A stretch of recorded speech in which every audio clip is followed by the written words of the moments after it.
حضرت حسین رضی اللہ تعالیٰ عنہ کا موقف یہ تھا کہ میں یزید جیسے آدمی کے ہاتھ پر بیعت کرنے کے لیے تیار، بولو بھائی، نہیں، میں نہیں بیعت کرتا اس کے ہاتھ، کیونکہ یزید کے بارے میں خبریں تھیں، بعض کہتے تھے شراب پیتا ہے۔ حضرت مفتی محمد تقی عثمانی صاحب کا انہوں نے فرمایا ہے کہ کسی مستند روایت سے ثابت نہیں ہے شراب پینا، روایتیں ہیں مگر کوئی اوتھینٹک روایت نہیں ہے۔ تو اب نتیجہ کیا نکلا کہ حضرت حسین رضی اللہ تعالیٰ عنہ کے پاس کوفہ سے خطوط آئے۔ کوفہ کا گورنر تھا ابن زیاد، وہ بھی یزید کا آدمی تھا، بڑا ظالم آدمی تھا وہ۔ اہل کوفہ کے خطوط آئے کہ آپ آ جائیں یہاں پر، یہاں سب لوگ آپ کے ہاتھ پر بیعت کرنے کے لیے تیار ہیں۔ حضرت حسین کا خیال یہ تھا کہ اگر یہ سب تیار ہیں تو یزید کی حکومت بغیر لڑائی کے، بغیر بڑے قتال کے، مسلمانوں کے خون خرابے کے بغیر ختم ہو سکتی ہے۔ آئی بات سمجھ میں؟ جو انفارمیشن آپ کو ملی تھی، جو نالج آپ کو ملی تھی، وہ نالج غلط تھی۔ اگر وہ نالج صحیح ہوتی تو حضرت حسین کبھی کربلا کی طرف رخ نہ کرتے، کیونکہ حضرت حسین کا موقف بھی یہی تھا کہ مسلمانوں کی تلواریں آپس میں نہ چلیں۔ حضرت حسین رضی اللہ تعالیٰ عنہ کے پاس جب 50 سے زیادہ خطوط آئے ہیں اہل کوفہ کی طرف سے کہ آپ آئیے، آپ آئیے، آپ آئیے، تو پہلے حضرت حسین رضی اللہ تعالیٰ عنہ نے اپنے رشتہ دار جو آپ کے چچزاد تھے مسلم بن عقیل، ان کو بھیجا۔ نتیجہ کیا نکلا؟ مسلم بن عقیل کا وہاں پر حکومت نے گرفتار کر کے ان کو قتل کر دیا۔ اب یہ ایک ایسا ظلم تھا جس کے ظاہر ہے کہ کسی کو سفیر بنا کے بھیجا جائے، کسی کو حال احوال دیکھنے کے لیے بھیجا جائے، اور حضرت حسین کی نیت ہرگز بغاوت کی نہیں تھی، مگر کوفہ کے گورنر کو اور یزید کو یہ خیال تھا کہ خلافت کے اصل اہل یقیناً یہی ہیں، کہیں ایسا تو نہیں ہے کہ یہ امیر بننا چاہتے ہیں، یہ خلیفہ بننا چاہتے ہیں۔ ایک خوف اس کے دل میں بیٹھ گیا تھا، ایک لاشعور میں خوف ہوتا ہے نا، انسان کے دل میں بیٹھ جاتا ہے کہ آپ 100 دفعہ بھی کہیں بھی میری یہ نیت نہیں ہے، مگر وہ ڈر رہا ہوتا ہے کہ یار یہ کچھ کر نہ لیں۔ تو جب مسلم بن عقیل کو شہید کیا گیا، حضرت حسین رضی اللہ تعالیٰ عنہ جا چکے تھے۔ جب حضرت حسین رضی اللہ تعالیٰ عنہ کوفہ کی طرف جا رہے تھے، بہت سارے صحابہ نے آپ کو منع کیا، جن میں عبداللہ ابن عمر رضی اللہ تعالیٰ عنہ بھی تھے، عبداللہ ابن عباس رضی اللہ تعالیٰ عنہ بھی، کہ آپ یہ کام نہ کریں۔ بعض نے تو کہا کہ ہمیں آپ کی شہادت کا یقین ہے، کیونکہ جس حالات میں آپ جا رہے ہیں حکومت یہ سمجھے گی کہ بغاوت کرنے آ رہے ہیں، لہذا وہ آپ کو کیا کرے گی؟ اس بیس پہ قتل نہیں کرے گی کہ آپ نواسہ رسول ہیں، کیونکہ وہ بھی مسلمان تھے، اس بیس پہ قتل کرے گی کہ آپ کی نیت کیا ہے، حکومت کے خلاف بغاوت۔ تو ان کے پاس ایک اپنے آپ کو برحق ثابت کرنے کے لیے ایک دلیل ہوگی کہ حکومت کا باغی جو بھی ہو اسے کیا کر دو؟ قتل۔ رسول اللہ صلی اللہ علیہ وسلم نے فرمایا، صحیح حدیث ہے، کہ جب مسلمان کسی ایک امیر پہ جمع ہو جائیں تو اس کے خلاف جو بھی اٹھے، نبی نے فرمایا اس کو قتل کر دو، کائنم من کان، چاہے وہ اس کے خلاف اٹھنے والا کتنا ہی نیک کیوں نہ ہو۔ یہ حدیث کے الفاظ ہیں۔ حضرت حسین کا موقف یہ تھا کہ میں نے ابھی تک یزید کی خلافت اور حکومت کو تسلیم نہیں کیا، لہذا میں اس وعید میں داخل نہیں ہوں۔ اب ہوا یہ کہ حضرت حسین رضی اللہ تعالی عنہ جب گئے ہیں اور کربلا کے مقام پہ پہنچے ہیں، تو وہاں آپ رضی اللہ تعالی عنہ کو مسلم بن عقیل کی شہادت کا بھی پتہ چلا، اور اندازہ ہوا، میں بہت شارٹ کر کے سنا رہا ہوں، اندازہ ہوا کہ حالات ایسے نہیں ہیں جیسے میں سمجھ رہا تھا۔ عبید اللہ جو ابن زیاد تھا بدبخت، اس نے حضرت حسین کو یہ کہا کہ بغیر کسی شرط کے حضرت حسین کو گرفتار کر کے لاؤ اور میرے ہاتھ پر بیعت کراؤ۔ یہ رسول اللہ صلی اللہ علیہ وسلم کے نواسے کی توہین تھی کہ آپ صلی اللہ علیہ وسلم کے نواسے ہیں اور ان کے ساتھ ایسے معاملہ کیا جائے جیسے ایک عام شخص کے ساتھ معاملہ کرتے ہیں، ان کو گرفتار کر کے معاذ اللہ گھسیٹ کے لاؤ اور میرے ہاتھ پر بیعت پر کیا کرو، ان کو مجبور کرو۔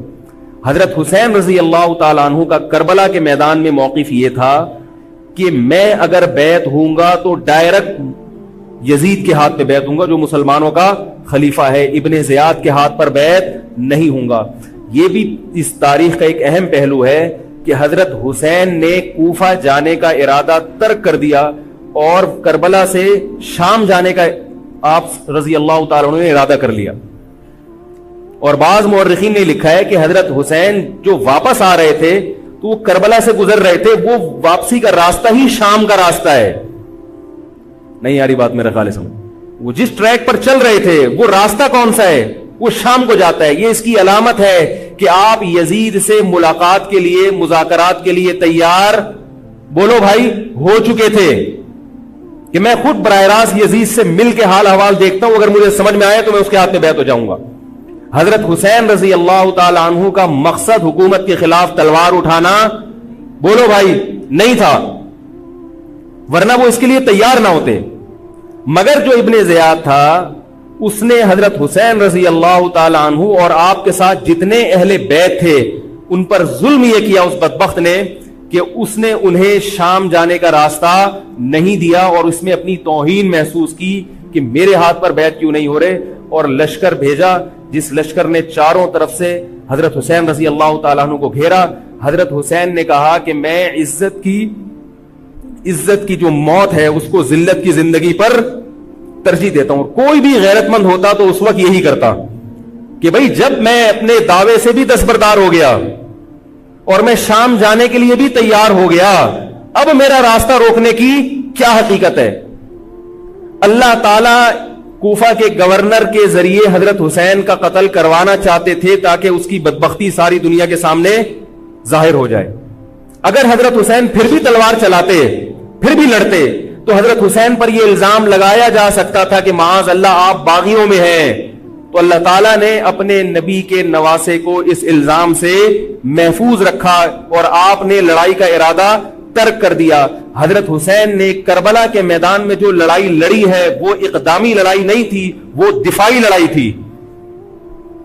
دیکھو جب حکومت آپ کو گھیر لے چاروں طرف سے, آپ کہیں ٹھیک ہے بھائی میں لڑائی سے دستبردار ہوتا ہوں, مجھے میرے گھر جانے دو. حضرت حسین کا ایک مطالبہ یہ بھی تھا کہ یا تو مجھے واپس جانے دو مدینہ, میں جہاں سے آیا ہوں وہیں جا رہا ہوں واپس, مکہ جانے دو یا مدینہ جانے دو. ان کا ایک مطالبہ تھا کہ نہیں, ان کو گرفتار کر کے لاؤ اور زبردستی ہمارے ہاتھ پر بیعت کراؤ. یہ ظلم تھا. نتیجہ کیا نکلا ہے کہ کربلا کے میدان میں آپ کو گھیر کر آپ کو بھی شہید کر دیا گیا, اور جتنے اہل بیت تھے مرد سوائے امام زین العابدین کے جو حضرت حسین رضی اللہ, حضرت حسن کے بیٹے تھے, ان کے علاوہ جتنے بھی اہل بیت تھے ان سب کو قتل کر دیا گیا. اور یہ اسلامی تاریخ پر ایک بدنما داغ ہے یہ واقعہ کہ ایک اسلامی حکومت تھی اور اس کے اسلامی حکمران تھے, اور ان حکمرانوں کے ہاتھوں محمد صلی اللہ علیہ وسلم کے نواسے کا سر جو ہے وہ گردن اڑائی گئی ہے. مجھ سے خدا کی قسم یہ الفاظ ادا نہیں ہو رہے, میں اپنے جذبات پہ بہت زیادہ کنٹرول کر رہا ہوں. وہ منظر کیا ہوگا کہ جب نبی صلی اللہ علیہ وسلم کے نواسے, آپ صلی اللہ علیہ وسلم کے نواسے کی گردن اڑائی گئی ہو. تو یہ بہت ایک اسلامی تاریخ میں ایک بدترین واقعہ ہے. لیکن بات یہ ہے کہ جب یہ واقعہ ہو گیا اور قتل کر دیا گیا, باقی جتنے بھی جو زندہ بچے تھے اہل بیت وہ یزید کے پاس لے جائے گئے. روایات میں آتا ہے کہ یزید نے ان کا اکرام کیا اور ان کو عزت کے ساتھ تحفے تحائف دے کر واپس کیا. یہ جو کربلا کے واقعات میں جو ظلم کی داستانیں اضافی بیان کی جاتی ہیں, اس کا مستند تاریخی روایات سے کوئی ثبوت, بولو بھائی, نہیں ملتا. اب لوگوں نے اپنی دکانیں چمکا لی ہیں, پانی نہیں تھا, کئی دنوں سے کھانا نہیں ملا. صحیح روایات سے ثابت ہے کہ حضرت حسین رضی اللہ تعالیٰ عنہ کربلا کے میدان میں وضو کر کے نماز پڑھتے تھے, تو پانی تھا تو. اور بعض نے یہ کہا کہ اہل بیت کی عورتوں کی عزتیں اچھالی گئی ہیں. آپ اس طرح کی باتیں کر کے اہل بیت سے محبت کا اظہار کر رہے ہو یا ان کی توہین کر رہے ہو؟ بولو بھائی. اگر کوئی عزت دار پاک دامن عورت ہو, بالفرض اس کی عزت پہ ڈاکہ ڈلتا ہے, بالفرض, تو آپ اس بات کو چھپاؤ گے نا, آپ جھوٹ بولو گے, بولو گے نہیں بھائی اس کی عزت پہ کوئی آنچ نہیں آئی ہے. کیونکہ جب عورت کی عزت کو آپ کوئی تار تار کر دے اور آپ ممبر پہ بیٹھ کے اس کو بتا دو, تو وہ عزت تار تار ہونے سے اتنی بے عزتی نہیں ہوگی جتنی اس بات کو بیان کرنے سے اس کی بے عزتی ہوگی. حقیقت یہ ہے کہ کسی مستند روایت سے ثابت نہیں ہے کہ اہل بیت کی عورتوں کی عزتوں کو اچھالا گیا. وہ نبی کے گھرانے کی عورتیں تھیں, ان کا ناخن بھی کوئی نامحرم مرد نہیں دیکھ پاتا تھا. دوپٹہ اتر گیا زینب کا اور زینب کی چادر چھن گئی. یہ سب غلط ہے, یہ سب من گھڑت باتیں ہیں. چونکہ وہ بہرحال مسلمان تھے جو حضرت حسین کے خلاف لڑ رہے تھے, ظالم تھے, اس میں کوئی شک نہیں ہے. اس سے بڑا ظلم اس کائنات میں ہوا نہیں ہوگا کہ ایک شخص جو اپنے آپ کو مسلمان کہتا ہے اور وہ نبی کے نواسے کو قتل کر دے اور اہل بیت کو قتل کر دے. اسلامی سیاست میں اتنی گندی تاریخ ہمیں کبھی بھی نہیں ملتی. حضرت عثمان کا بھی قتل ہوا, وہ بھی بہت بڑا ظلم تھا, مگر یہ ظلم اس ظلم کی نوعیت سے بڑھ کر تھا, کیونکہ حضرت عثمان کا قتل حکومت کے ہاتھوں نہیں ہوا ہے, باغیوں کے ہاتھوں ہوا ہے. یہاں حضرت حسین کا قتل کس کے ہاتھوں ہوا ہے؟ حکومت کے ہاتھوں ہوا ہے, جس پر لوگ بیعت کر چکے تھے. تو یہ اسلامی تاریخ میں ایک بہت بڑا بدنما داغ ہے, مگر اس کو بیان جس انداز سے کیا جاتا ہے اور جتنے قصے کہانیاں من گھڑت سنائے جاتے ہیں ان کا حقیقت سے تعلق نہیں ہے. ہماری نظر میں چاہے پانی بند کیا ہو یا نہیں کیا ہو, کھانا ملا ہو یا نہیں ملا ہو, ہماری نظر میں حضرت حسین رضی اللہ تعالی عنہ کا سر قلم کر دینا ہی کائنات کا بدترین ظلم ہے. یہی ایسا ظلم ہے کہ جس پر جتنا غم کیا جائے کم ہے. غم منایا نہیں, غم کیا جائے. منانا الگ چیز ہے, غمزدہ ہونا الگ چیز ہے. لیکن جو آگے اس میں تڑکا لگایا جاتا ہے اس کا حقائق سے تعلق بولو بھائی نہیں ہے. یہ دکانیں ہیں جو چمکائی, اس میں سب برابر ہے, شیعہ بھی سنی بھی. بہت سارے سنی علماء بھی کربلا کے واقعے کو بہت ہی بھیانک انداز سے بیان کرتے ہیں, اور مقصد کیا ہوتا ہے؟ پبلک کو رلانا. ایک رونا وہ ہوتا ہے جو خود سے آئے, اور ایک رونا ہوتا ہے باقاعدہ آپ کو آرڈر پہ رونے کے لیے اور رلانے کے لیے بلایا جائے. وہ رمضان میں نے بتایا تھا نا کہ میں نے ختم قرآن پہ دعا کی تو مجھے رونا آ گیا, بہت زیادہ رونا آیا. اگلے دن ایک صاحب کہنے لگے مولوی صاحب آج بھی ایسی ایک دعا ہو جائے. میں نے کہا میں آرڈر پہ نہیں روتا, میں آرڈر پہ نہیں روتا. اب تو آ بھی رہا ہوگا تو نہیں آئے گا. نہ انسان کسی کے مشورے سے ہنس سکتا ہے اور نہ انسان کسی کے مشورے سے رو. اگر آپ کسی کے مشورے پہ رو رہے ہیں اس کا مطلب ڈرامے بازی. آپ کو فلم کا ایکٹر ہونا چاہیے, آپ کو ڈرامے جوائن کرنے چاہیے, وہاں آپ اچھے چل سکتے ہیں. جیسے کہ ہمارے ایک مشہور اسکالر ہیں, ان کے بارے میں لوگ یہ کہتے ہیں ان کو فلموں میں ہونا چاہیے تھا, پتہ نہیں یہ جیو پہ کیوں آ رہے ہیں. وہ آرڈر پہ روتے بھی ہیں, آرڈر پہ. اب چونکہ یوٹیوب کا دور ہے, میں پہلے جو کربلا کے واقعات جو لوگ بیان کرتے ہیں ان کی تقریریں نہیں سنتا تھا. اب کیا ہوتا ہے, بعض دفعہ بیٹھے ہوئے ہیں کہیں سفر پہ جا رہے ہیں تو یوٹیوب کی ویڈیو, ہم نے کہا چلو یار ہم بھی سن لیں. ایسی چہک چہک کے منہ بنا بنا کے گھما گھما کے تقریریں ہوتی ہیں, لگتا ہے کہ یہ باقاعدہ ایک ڈرامہ ہے, اداکار ہے, فنکار ہے جس کو ڈرامے بازی کے لیے یہاں. یہ حضرت حسین کی شہادت کو کیش کرا رہے ہیں. یہ حضرت حسین سے محبت کرنے والے نہیں ہیں, یہ ان کی شہادت کو دیکھو. اس کی مثال ایسے جیسے کوئی محلے میں مر گیا, کسی سیٹھ کا بیٹا مرا, اب آپ کو سیٹھ سے قرضہ چاہیے تو سب سے زیادہ آپ روگے نا, تاکہ سیٹھ صاحب سمجھیں کہ محبت سب سے زیادہ کس کو ہے؟ آپ کو. تو آپ اس کی بیٹے کی موت کو کیا کرا رہے ہو؟ کیش کرا رہے ہو. بعض لوگ کسی کی شہادت کو کیش کراتے ہیں, کسی پہ ظلم کو کیش کراتے ہیں. تو میں پھر عرض کروں کہ بہت بدترین واقعہ ہے. حضرت حسین رضی اللہ تعالیٰ عنہ کا سر لے جایا گیا یزید کے پاس. یزید بدبخت نے چھڑی سے آپ کے ہونٹوں کو چھوا. وہاں صحابی رسول نے فرمایا کہ ایسا مت کرو. فرمایا اللہ کی قسم میں نے ان ہونٹوں پہ بارہا محمد صلی اللہ علیہ وسلم کے ہونٹ رکھے ہوئے دیکھا ہے. بارہا میں نے دیکھا ہے کہ محمد صلی اللہ علیہ وسلم نے ان ہونٹوں کا بوسہ لیا ہے. بارہا میں نے دیکھا ہے. ان صحابی کے دل پہ کیا گزر رہی ہوگی جو حضرت حسین کے ساتھ یہ حرکت دیکھ رہے ہوں گے, جبکہ اسی حسین کو انہوں نے بارہا نبی کی گود میں بھی دیکھا اور بارہا نبی کے ہونٹوں کو بھی ان ہونٹوں سے مس ہوتے ہوئے دیکھا. تو جب یہ سر ان کے سامنے رکھا ہوگا اور اس کے ساتھ یہ حرکت ہو رہی ہوگی, ان صحابی کے جذبات کیا ہوں گے. مگر اس کے باوجود جو بتانے کی بات ہے, جو میں بتانا چاہتا ہوں, انہوں نے یزید کے خلاف بغاوت نہیں کی کہ جس یزید نے حضرت حسین کا یہ حشر کر دیا ہو, اگر اس کے خلاف بغاوت ہوگی تو باقی مسلمانوں کا کیا حشر کرے گا. اس میں صبر کی تلقین بھی صحابہ نے بتائی ہے کہ حاکم کے مظالم کو برداشت کیا جائے, زبان سے اس کو ہائی لائٹ کیا جائے کہ غلط ہو رہا ہے, تلوار نہ اٹھائی جائے. بات نہیں آ رہی میرے خیال ہے سمجھ میں, کیونکہ آج ایک واقعہ ہوا ہے ورنہ کربلا جیسے درجنوں اور واقعات ہو جائیں گے. تو صحابہ کرام کی سیرت میں ہمیں ہر طرح کے اسباق ملتے ہیں. تو میں یہ عرض کر رہا تھا کہ یہ ہے وہ کربلا کا واقعہ جس کا میں نے آپ کو خلاصہ بیان کیا. اس کے بعد کیا ہوا ہے کہ یہ جو بنو امیہ کی حکومت تھی, اس کی وہ ویلیو صحابہ کرام کے دل میں نہ رہی جو پہلے کسی حد تک برقرار تھی. یہ بہت ایک حکومت کے خلاف لوگوں کے دل میں بغض پیدا ہو گیا اور بالآخر بغاوتیں شروع ہوئیں. لیکن جمہور صحابہ کا موقف پھر بھی یہی تھا کہ حکومت کے خلاف بغاوت جائز, بولو بھائی, نہیں. اور اسی طرح کے ظالم لوگ آتے رہے اور انہی کی اولادوں میں بنو امیہ میں اللہ نے پھر عمر ابن عبدالعزیز کو پیدا کیا. عمر ابن عبدالعزیز بھی انہی ظالم لوگوں کی اولاد تھے, مگر اسلام چونکہ قیامت تک رہنے کے لیے آیا ہے تو اللہ کو اپنا دین محبوب ہے, اللہ غیب سے انتظام کرتے ہیں. عمر ابن عبدالعزیز جیسے ہی حکومت میں آئے ہیں, خلیفہ بنے ہیں, آپ رضی اللہ تعالی عنہ نے وہ بنو امیہ کی جو جاہلانہ چیزیں تھیں ان سب کو ختم کر دیا.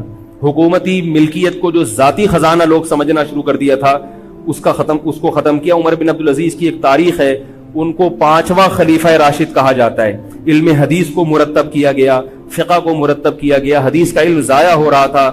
آپ نے حکم دیا کہ اکتب ما کان من حدیث رسول اللہ صلی اللہ علیہ وسلم فإنی اخاف ضیاع العلم والعلماء.